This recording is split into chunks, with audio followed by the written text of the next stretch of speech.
Today I'm printing my absolute favourite models from the Adeptus Custodes lineup. I think the total cost of these is going to blow you away when you compare the price to GW. So let's dive into it.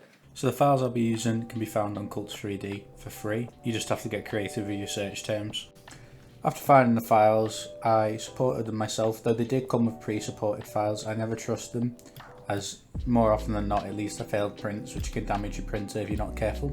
So I could only fit 2 full on my build plate, so it'll have to be done in 2 prints, one with 2 and one with 1. As you can see here, I got a bit lazy and I didn't empty the resin vat prior to printing, and as you can see by the white parts on the supports, the resin wasn't mixed properly, and it also led to some parts not printing at all and failing, so I have to redo those parts that failed.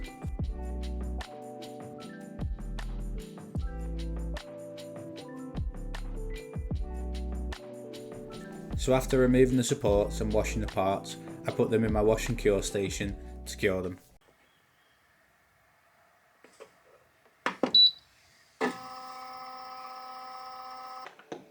Because these parts are resin, I can't use the standard plastic glue that I'd use for my GW models.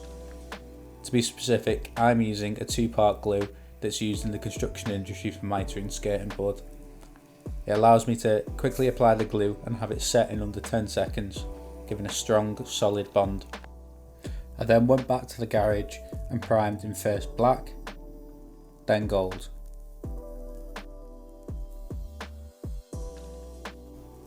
I wasn't overly happy with that result.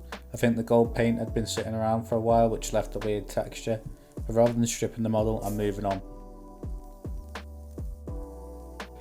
So my plan for painting these is slightly different from the standard GW scheme. For instance, the wings I'm going to paint in a power sword effect, just to make them really pop on the tabletop.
So I finished painting one, and here is the final result.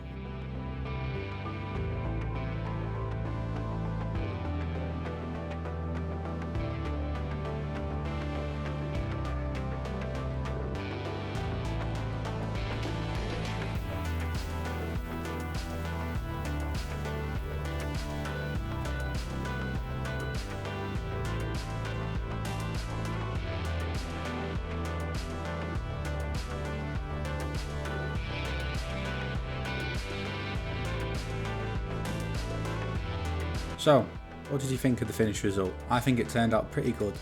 Now, you might be thinking, well, this doesn't really look like the official Games Workshop one. Well, you can't get exact copies, at least that are legal. You can find them in some places. However, 3D printing has such a variety of ways to print off your models, and variety of models for that fact.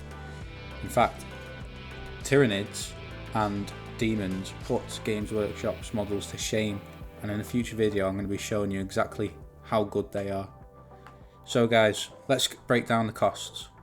So for Games Workshop, those models cost £50 for free. Now, I printed them off for a total cost of £3, and that's including printing my own bases. That is just the portion of resin I used. My actual bottles of resin cost £25. Now if you scale that across a whole army is going to cost more than the printer and the resin needed to print it. If you print off an army that you want, and then you still have the printer afterwards to print off other armies, and if you're really serious about Warhammer as a hobby, you can save a lot of money by doing it this way, as long as the stores you play in allow it and your friends are okay with it, as some people brown nose GW. So guys, thanks for watching. Make sure to leave a like, comment and subscribe, and if you'd like to see how I did with a £100 3D printer, watch this video up here.